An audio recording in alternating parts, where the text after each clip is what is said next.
Welcome to Fluent Phonics. Today we will learn how to pronounce the word fallout. Fallout. Fallout. Fallout.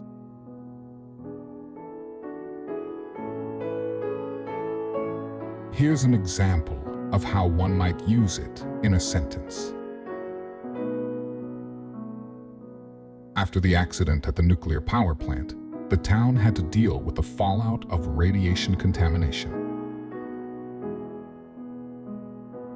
Fallout refers to the dispersion of radioactive particles or debris after a nuclear explosion or accident, causing potential hazards to health and the environment.